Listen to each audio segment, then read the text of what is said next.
All right, today we're putting on our hard hats because we're going to become architects. Not of buildings, nope, but of incredible high-performance teams. We're going to explore the actual blueprint for building a culture of accountability from the ground up. And trust me, it's going to transform how your team works together. You know, it's a question every single leader faces. Why is it that one team can build this masterpiece of collaboration and success, while another team, with just as much talent, mind you, just completely crumbles at the first sign of pressure? Well, the difference isn't luck. It's all about the structural integrity of the team, that invisible framework that holds everything together. So here's our blueprint for today. We're going to start with the absolute cornerstone of teamwork, then we'll lay out the accountability framework itself. After that, we'll dive into how to power it all with true ownership. We're even going to stress test our design against some common roadblocks before we reveal the final result: a high-performing, self-driven team. Think about it. Every great building starts with a cornerstone, right?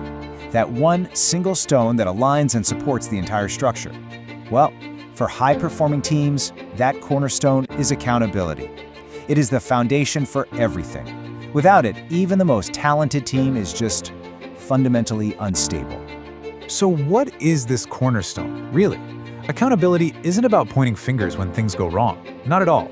It's a culture, and it's built on clarity, where every single person understands their role, what's expected of them, and takes responsibility not just for their own part, but for the team's collective success. It's all about shared commitment, right from the very start. Okay, now for the architectural plans themselves.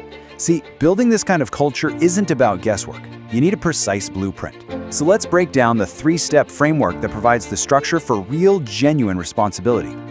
The sequence here is simple, but it's incredibly powerful. First, you have to define what success actually looks like, with absolute crystal clarity. Second, you establish roles. Who is responsible for what? This just wipes out any confusion. And third, you set measurable outcomes. This makes progress visible and makes sure everyone is pulling in the exact same direction, toward the same goal. And the stakes here?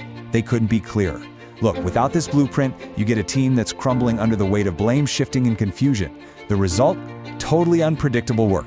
But with the blueprint, you get ownership, you get clarity, and you get the holy grail for any leader: consistent, reliable results. The difference is absolutely transformative. But a blueprint is just paper, right? To bring this whole structure to life, you need to plug it in. You need power. And that energy comes from genuine ownership. That feeling when the team doesn't just follow the plan, but they feel like the project is theirs. This is the electricity that powers the entire machine. So how do you actually foster that? Well, it's not just one single action.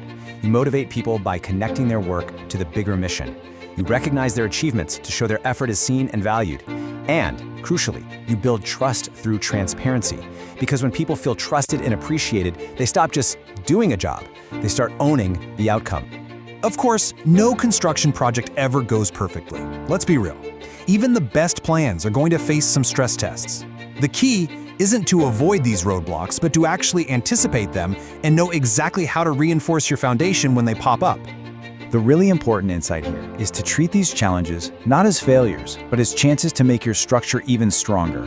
When you face resistance, that's a signal calling for more fairness and transparency. If there's a lack of clarity, it just means you have to go back and revisit the blueprint, those expectations and roles. And if that ugly blame shifting starts to appear, it's a clear sign to double down and reinforce the core idea of collective responsibility. See, every problem has a clear architectural solution. So, what happens when you get all of this right? When you lay the foundation, you follow the blueprint, and you empower your team? Well, the result isn't just a successful project. It's a self-sustaining masterpiece, a team that actually drives itself forward, no constant supervision needed. This right here is the core equation for transformation. Accountability provides the skeleton, the structure, but it's the trust and recognition that breathes life into it. That combination is what turns a group of individuals into a powerful, unified, and truly results-oriented unit. So what does this finished masterpiece actually look like? Well, you see a deep, genuine commitment to the shared goal. You see self-driven initiative, where people are solving problems without even being asked. The entire team becomes relentlessly focused on results, and it's all built on a foundation of super high trust. This is the kind of team everyone wants to be on, and every leader dreams of building. So as we wrap this up, the question isn't theoretical, it's practical. I want you to think about your team right now. Based on this whole architectural blueprint we just walked through, what is the first, single most important brick you can lay tomorrow to start building a stronger foundation of accountability?